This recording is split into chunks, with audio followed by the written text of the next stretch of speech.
The Canadian Medical Association Journal says despite federal aid, household food insecurity in Nunavut has actually gotten worse. The Nutrition North program began back in 2011, but since then, households experiencing food insecurity jumped from 33% to 46%.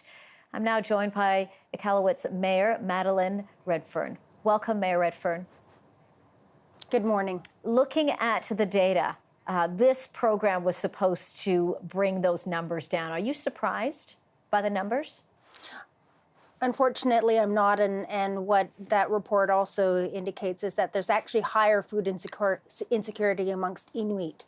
The average household income is about $24,000 compared to non-Inuit in Inuit Nunavut of $93,000. So it's really an issue of poverty. We need to ensure that more people are able to actually feed their families and especially our children. My understanding is the Nutrition North program, the intent behind it, the purpose behind it was going to try and solve the problem there, to solve food insecurity, to sort of make things better. But was it ever going to be enough to solve the problem, or was this just sort of just a first step?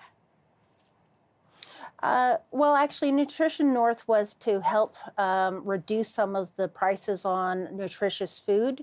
And really, you know, we need to find ways in which to get more of our children to stay in school, to graduate, our people to take advantage of training. There be support programs for mental health issues, addictions, strategic investments in infrastructure and in various sectors so that our people can work, be employed, and be able to provide for themselves and their families. It's such an important issue here, and being able to have access to good food and nutritious food, as you say. Explain to our viewers what makes food so inaccessible in the far north.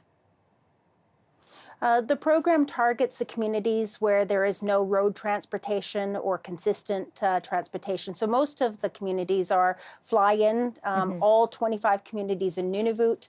It means that non-perishable goods like pasta and rice and flour and tinned goods come in during the short shipping season from July to about October. For the remainder of the year, everything that's perishable has to be flown in, from vegetables and fruit to milk to eggs to cheese, all that. Are there some essential items that you're still not getting access to?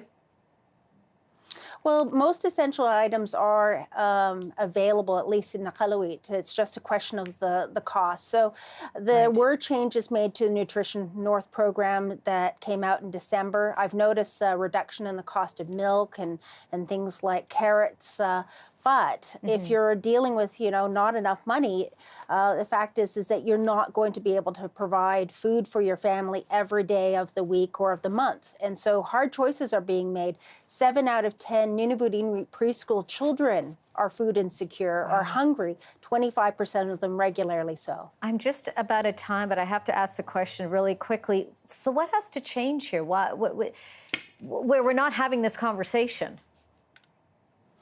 We need to be way more strategic. We need all levels of government and Inuit organizations and corporations coming together to actually have proper strategies. Where should we be having programs that can make real differences and investments so that our people eventually can be self-sufficient and, as I said, being able to have enough housing, have enough food on the table, enjoy pretty much what most Canadians do. Yeah, have those supports available to them. Mayor Madeleine Redfern in Ottawa today.